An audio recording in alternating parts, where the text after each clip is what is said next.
발표를 앞두고 있는데 너무 긴장이 돼서 두근두근 거리는데 그게 이제 일상생활에서도 완성적으로 계속 있는 거죠. 근데 본인은 인지를 못하지만 몸 자체는 계속 불안해져 있는 상태로 계속하고 있는 거죠. 누군가 날 따라와요. 밤에. 네.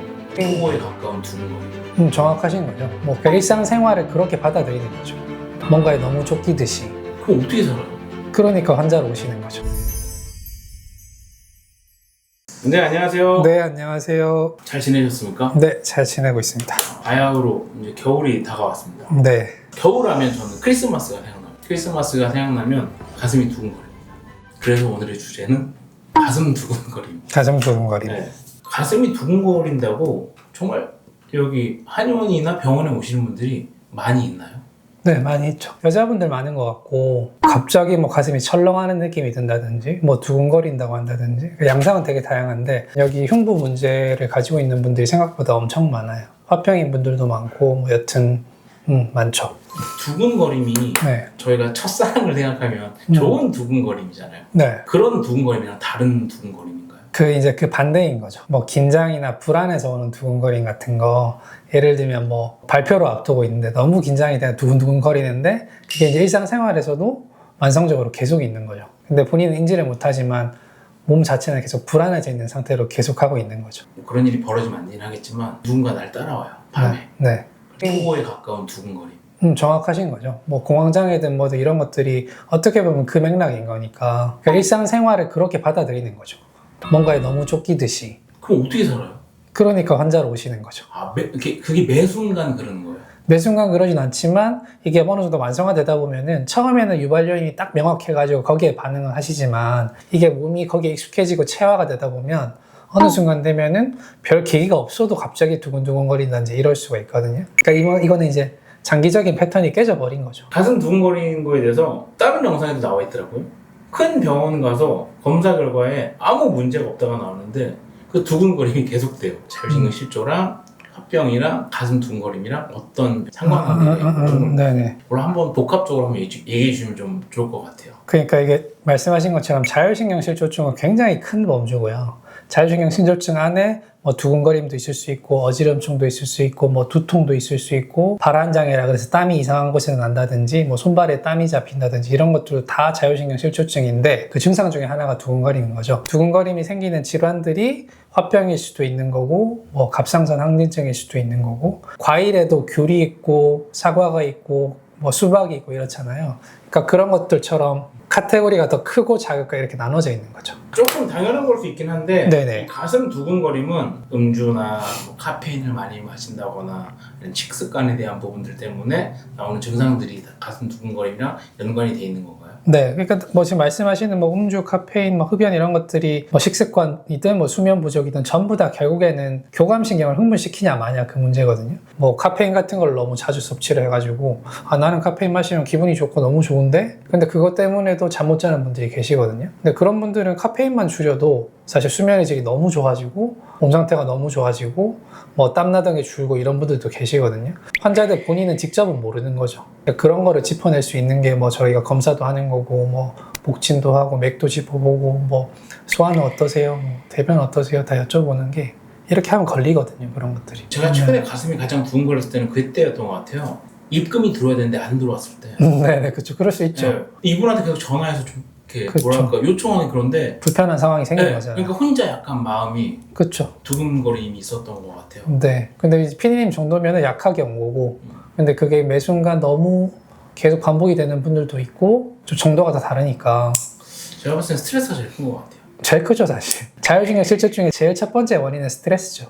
가슴 두근거림이라든지 자율신경 실조증이 상상력이 좋으신 분들이 네. 더 많이 걸릴 수가 있나요? 그럴 수도 있을 것 같아요. 상상력이 너무 과하면은 인생이 막 힘들어진다고 그러잖아요. 근데 그런 분들이 있죠. 제가 이걸 왜 여쭤봤냐면 제가 초등학교 때 그 홍콩 영화를 봤었어요.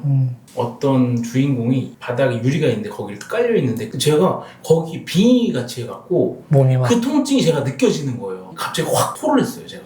그게 전형적인 자율신경 실조 반응인 거죠. 미주신경이 반응을 한 건데 그런 게 만성화된 분들이 계신다는 거죠. 멘탈이 몸으로 체화돼서 나타나는 게 자율신경인 거거든요. 그 중간 루트가 자율신경이에요. 한시적으로 했었던 분들이 오진 않고 이게 지속적으로 되신 분들이 계속 온다라는 거죠. 네, 그런 분들도 있고 뭐 공연을 앞두고 있는데 그게 내 공연에 너무 영향을 많이 줄 정도로 심한 분들은 이 감도를 좀 낮추고 싶으니까 그것 때문에 오시는 분들도 있고 내 생업에 지장을 줄 정도로 심한 분들도 계시잖아요. 그런 분들도 이제 치료를 받게 되면 확실히 누그러뜨러지고 소화도 편해지고 수면도 좋아지고 다 전반적으로 좋아지거든요. 조절하게 되면 그런 분들도 있고 다양하시죠. 이 가슴 두근거림은 네. 부정맥이랑 같은 건가요? 그러니까 부정맥의 증상이 이제 두근거림이 있는 건데 두근거림이 있다 그래서 다 부정맥은 아닌 거죠. 두근거림의 원인이 워낙에 많거든요. 딱 뭐 지금 말씀하시는 부정맥도 있고 뭐 저희가 하고 있는 자율신경 실조도 있고 뭐 일반적인 호르몬 문제로도 갱년기 있으신 분들도 두근거림이 있거든요. 목 어깨 근육이 긴장만 돼도 두근거리는 분들도 있고 또 스트레스도 있고 있는데 그 중에서 부정맥이 원인일 수도 있는데 근데 검사를 해봐도 부정맥이 없는 분들도 굉장히 많다는 거죠. 부정맥의 증상이 두근거림이기는 하지만 부정맥만 두근거림을 일으키는 건 아니다. 그리고 두근거린다 그래서 검사를 해봐도 아무것도 안 나오는 분들도 굉장히 많다는 거죠. 가슴이 두근거린 거하고 답답한 거는 약간 좀 반대되는 거 아닌가요?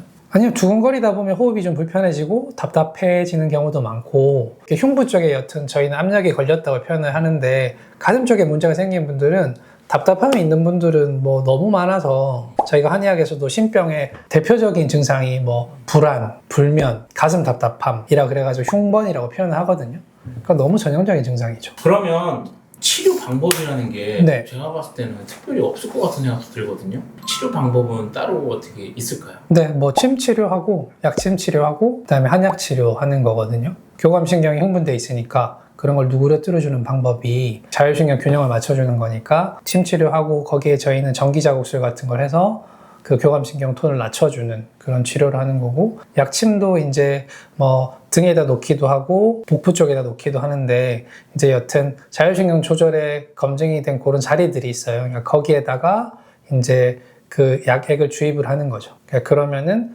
교감신경 톤이 떨어지게 되고 이게 쭉 누적이 되면 마음이 좀 편안해지고 호흡도 편안해지고 이런 거죠. 전반적인 몸 대사 환경을 좋게 만들어서 건강하게 그 자율신경이 안정되게끔 자연스럽게 연착륙되게끔 하는 게 저희 한방쪽 치료인 거고 제일 적극적인 치료는 그 잘 모르시는 분들은 뭐 보약만 떠올리시지만 한약도 치료약 종류가 엄청나게 많단 말이죠. 치료 한약들이 심려를 꺼트려주는 한약들, 뭐 간열을 꺼트려주는 한약들, 뭐 담화를 낮춰주는 한약들 그 한의사들은 이렇게 표현을 하는데 그게 전부 다 교감신경 톤을 떨어뜨려주고 뭐 소화를 편하게 해주고 이렇게 되면 사람이 잠도 잘 자게 되고 가슴 답답함도 줄고 지금 저희가 하는 두근거림도 빈도가 확실히 줄고 이렇게 되는 거죠.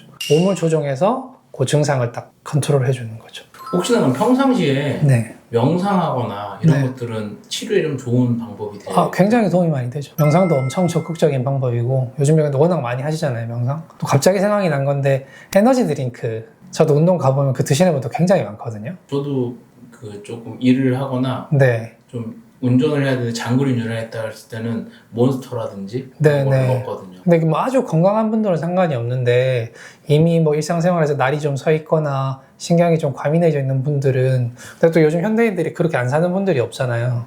그런 분들이 저녁 늦게 운동하고 에너지 드링크 마시고 막 아메리카노 마시고 이런 것들도 영향을 굉장히 많이 주죠. 더군다나 이런 증상이 있는 분들인데 내가 하루에 커피를 뭐 3잔, 4잔 마신다. 그럼 이러면은 치료랑 완전히 반대 방향으로 계속 자기를 밀어붙이고 있는 거니까 그런 것들은 끊으셔야죠.